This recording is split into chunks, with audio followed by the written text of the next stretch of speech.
Hello guys, so for this video, we're still in differential calculus and I have here again this function f of x is equal to x over 1 plus x squared. On our previous video, I said na we can solve this function using the quotient rule and the product rule. And in the previous video, ang ginamit natin is quotient rule. And it gives us this answer. Now, we will do the product rule and let's see if it will still give us the exact derivative or exact answer. So sa product rule, the formula is u or derivative of u times the derivative of u times the derivative of v plus v times the derivative of your u.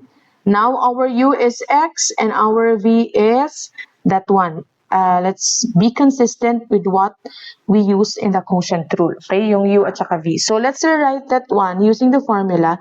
U is x. So let's write it here. X times the derivative of your v. Your v is 1 plus x squared raised to negative 1. And then plus, copy your v, which is again 1 plus x squared raised to negative 1, and then the derivative of your x. Now, let's take the derivative. Si x, hindi natin kinuha na ng derivative, so copy mo lang yan. And then, let's take the derivative of this, which is power formula lang, so that's negative 1.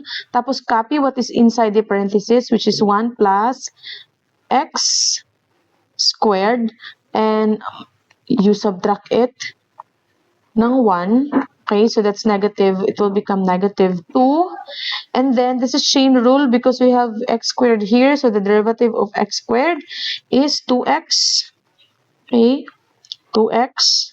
Okay, just for you to not be confused if it's chain rule or not, just take all the derivative as chain rule. Then plus this one, c1 plus, wait. Ito, hindi naman natin siya tinake na derivative. So, copy lang natin siya. 1 plus x squared raised to negative 1. And the derivative of your dx is just 1. So, I write it in red just to emphasize. And then we're done taking the derivative. But we have to simplify it because we want to get an answer exactly kung ano yung answer natin sa quotient rule. So, let's simplify. We have here 2x and x, so that will now become 2x squared, and we have here negative 1, so now it becomes negative 2x squared, and then copy ito, so 1 plus x squared raised to negative 2. And this one, of course, you just have to multiply lang ng 1, so basically copy lang natin siya. So 1 plus x squared raised to negative 1. Now, we will simplify it further. As you can see, we have here a negative exponent. So what we will do is we will write it in the denominator to make it positive. So here, magiging negative, negative 2x squared. Because we will write it in the denominator, magiging 1 plus x squared raised to 2. Okay, magiging positive siya. Same ito, the second one. So, magiging 1 over 1 plus x squared na lang yan. And then, let's take the common denominator. Dito, we have 1 plus x squared. Of course, let's take kung ano yung mas malaki na exponent. And then, let's divide 1 plus x squared raised to 2 divided by this, of course, 1, then multiplied by negative 2x squared. That's negative 2x squared. This is just algebra. Tapos, this one divided by this one, you still have, tapos multiplied by 1, you still have 1 plus x squared. You just have to simplify it.